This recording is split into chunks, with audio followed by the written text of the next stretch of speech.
In the years after Nichiren Daishonin's passing in 1282, the propagation of his teachings faced immense challenges and adversity. Viewed as a dangerous heretic by the ruling samurai regime, Nichiren's Buddhism endured waves of persecution that drove its adherents into hiding. Yet through the steadfast dedication of his disciples, the seeds of this revolutionary philosophy took firm root and ultimately flourished across Japan. Nichiren had foreseen that his teachings would face such oppression in mapping their course after his death. In his seminal work, the Kanjin no Hanzen Sho, he proclaimed, "There will be many other persecutions aside from these. They will extend for a period of no more than 10 years, or 20 years, or even 30 years." Knowing the hostility his humanistic philosophy posed to 13th century feudal power structures, Nichiren prophetically envisioned these dark decades of strife as an ordeal his followers must endure before the mystic law could germinate widely. His closest senior disciples shouldered this daunting mission after his passing at Minobu in 1282. Led by Nikko Shonin, they ensured the living essence of Nichiren's Buddhism by inaugurating Teizeki-ji, or the head temple, at the mountain valleys where their mentor spent his final years in disciplined Buddhist practice. Yet within a decade, severe oppression struck the new movement. In 1285, several senior disciples including Nikko were imprisoned, and Teizeki-ji's land seized by governing officials working to root out Nichiren's supposedly dangerous teachings from society. Despite these harsh blows, Nikko Shonin and Nichiren's loyal followers refused to abandon their faith. After years of anguish in exile, they eventually regrouped at Minobu and rebuilt Teizeki-ji as the seat upholding the master's teachings, inscribing their pledge on a slab of stone. "Never seek this Buddha elsewhere." Completely clear is the path of attaining Buddhahood through the Lotus Sutra of the Wonderful Law. This inscription expressed their conviction in the truth of Nichiren Buddhism revealed by their mentor as the essence of Buddhist humanism. No secular oppression could dissuade their determination to spread its philosophy of universal empowerment. After its tumultuous re-establishment, Teizeki-ji entered a long period of quiet propagation within the mountain valleys. Over generations, Nichiren's teachings were carefully studied and ceremonially upheld by succeeding priest lineages and a small contingent of steadfast believers in defiance of prevailing authorities that still viewed them as heretics. This tradition of protecting the embers of Nichiren's Buddhism persisted for over 260 years at the secluded mountain monastery, even as its influence waned from public consciousness in medieval Japanese society steeped in the orthodoxy of other Buddhist schools. Yet through this steady vigil at Teizeki-ji, an eventual rekindling of Nichiren's teachings on a momentous scale was possible. In the 16th century, the Buddhist reformer Nichidatsu Fuji emerged to spread Nichiren's philosophy more assertively into the public sphere once again. As recounted by SGI President Daisaku Ikeda, Fuji fought against slanderous opposition from the monks of the major temples, establishing a firm foundation for the propagation of Nichiren Buddhism and breathing new life into it. Fuji vigorously refuted the criticisms of other Buddhist sects who still considered Nichiren's teachings heretical, authenticating its legitimacy and profound insights. He systematized the principles of Nichiren Buddhism into 5 key areas: establishing the object of devotion as the Gohanzen, upholding the Daimoku of Nam-myoho Renge Kyo, embracing the teaching of the 3 great secret laws, following the path of attaining Buddhahood in this lifetime, and taking faith in the principle of the Buddha nature inherent within all life. In defending and codifying these core elements of Nichiren Buddhism, Fuji sparked a revival, gaining increasing numbers of adherents, from commoners to ruling feudal lords. Thanks to his efforts, the heritage entrusted to Nichiren's disciples over 2 centuries was able to take firmer root in society. As the movement spread vigorously in the 17th century under Fuji's disciples, it also splintered into various offshoots like the Fuju and Kenpan schools. Each laid differing emphases on the importance of rituals versus committed individual practice, revealing tensions similar to those between Nichiren's own disciples over properly prioritizing Buddhist ideals. Yet these emerging schools collectively enabled Nichiren Buddhism's expansion among lay believers, planting its imprint in villages across Japan, As a popular adage expressed, Buddhism exists in the mountains, but the Lotus Sutra spreads in the villages. This steady grassroots propagation carried Nichiren's teachings into the 18th and early 19th centuries, primarily through the extensive activities of lay teachers known as ozemba. Impoverished commoners themselves, the ozemba traveled tirelessly between rural hamlets sharing the liberating philosophy of the Lotus Sutra. According to scholar Hiroyuki Itsuki, eventually, ozemba activities permeated everywhere across Japan, ensuring Nichiren Buddhism's extensive popular spread despite continued suppression and condemnation by governing powers. While officially recognized temples and schools struggled with internal conflicts, it was these grassroots lay disciples maintaining the heart of Nichiren's teachings of resilient self-empowerment through adversity. They embraced his spirit of no safety to spare, my body, my mind, Myoho Kur Inochi Kakate, igniting an indomitable movement. The essence of this movement, Nichiren's Buddhism's core philosophy of personal empowerment for all people, was epitomized by the emergence of charismatic 19th-century lay teachers like Tsunasaburo Makaguchi. Makaguchi fearlessly promoted Nichiren's humanistic teachings through the turmoil of the Meiji era's radical societal transformation, establishing numerous study groups. Though imprisoned for refusing to compromise his Buddhist convictions, Makaguchi's commitment inspired many new practitioners and his own disciple Josei Toda. After facing his own imprisonment, Toda helped catalyze an unprecedented groundswell of popularizing Nichiren Buddhism from the mid-20th century onward.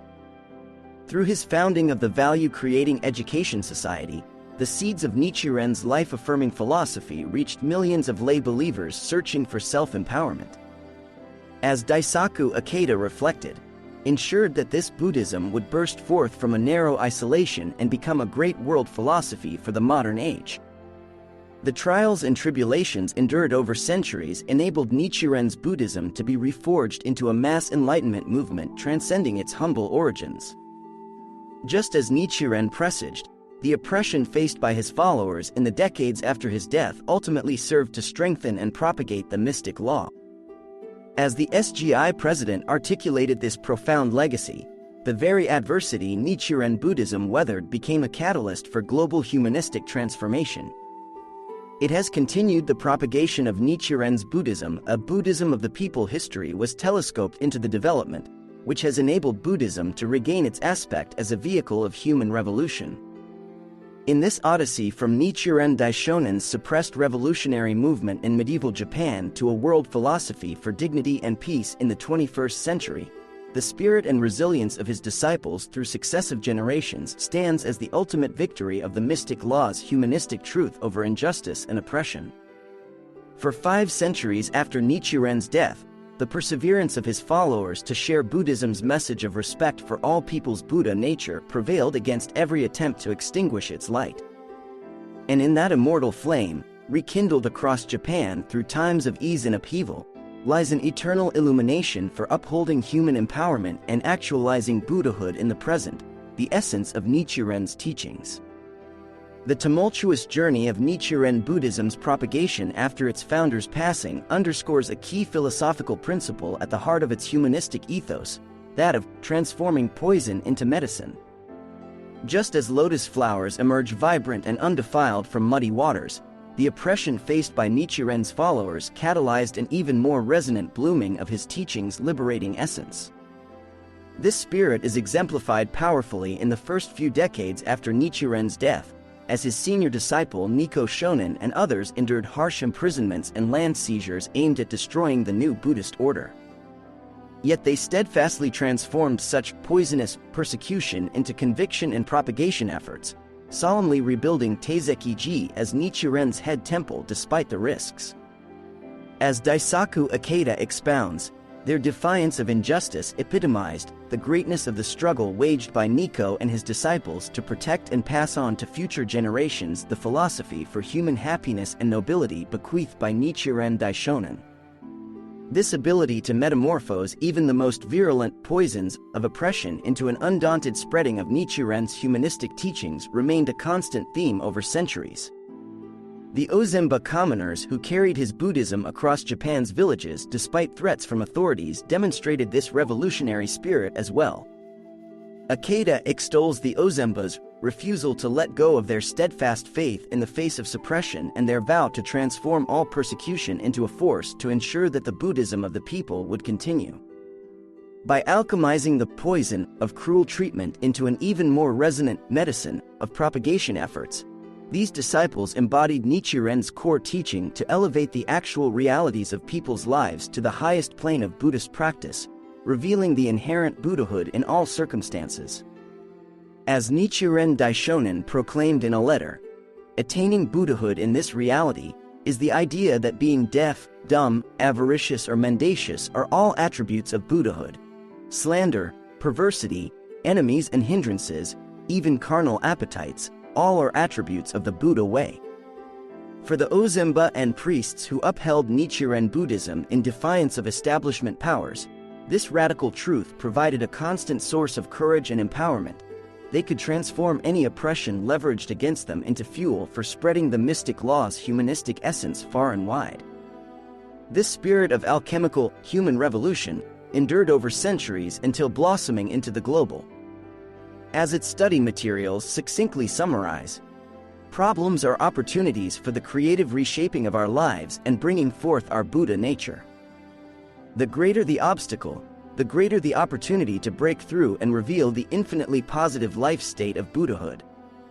From its harrowing initial decades as an outlaw teaching, Nichiren Buddhism's will to recast persecution into a driving force for benevolent societal impact crystallized its identity as an ever-evolving engine for positive individual and collective transformation. By proactively embracing even their darkest trials as catalysts for manifesting uncrushable courage and wisdom, Nichiren's followers modeled his call for one's faith to become as big as the universe itself. Their actions birthed an empowerment philosophy imprinting itself indelibly in people's lives across Japan over half a millennium.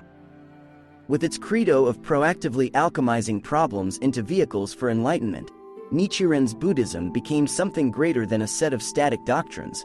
It emerged as a dynamic philosophy of resilience, a practical means of tapping into humanity's boundless inner potential no matter the circumstances. As the movement expanded, it carried the spirit of transforming poison into medicine, beyond just withstanding oppression into a profound ethos for catalyzing positive societal change. Ikeda cited Nichiren's letter reminding his followers that their mission was no mere abstract exercise. Prayer is not a narrow thing, it is a broad and great philosophy. Our goal is the peace and security of society. By courageously upholding the mystic law's truth through transformative action for social good, Nichiren Buddhists were fulfilling the mission, elucidated in Ikeda's writings, of realizing a Buddhism of human revolution that imparts universal respect for human life and dignity. This all-encompassing humanistic vision crystallized as the driving force behind Nichiren Buddhism's propagation from the turbulence after its founder's death into the modern era. Over those 5 centuries, the alchemical spirit of transforming oppression into an overwhelming positive energy propelled the new Buddhist movement into becoming a tangible philosophy of personal empowerment, social good, and reverence for humanity's unlimited spiritual potential. And it is in carrying forward this revolutionary heritage of imparting vigor and hope, even in the face of the most daunting poisons, that the future of Nichiren Buddhism promises to continuously blossom as a vibrant, potent force for humanism worldwide. As Daisaku Ikeda proclaimed at a World Peace Summit, Nichiren's teachings are indeed the essence of an inner revolution in the depths of life, enabling people to develop their inherent fortitude to transform persecution into a force for positive change. It was precisely by distilling perseverance in the face of oppression into its defining essence that Nichiren Buddhism was able to spread the seeds of personal, philosophical, and social renewal across Japan in the centuries following its founder's death. And it is in carrying forward this revolutionary spirit of positive transformation that this humanistic Buddhism will undoubtedly continue flourishing as a 21st-century global philosophy for unshakable human dignity.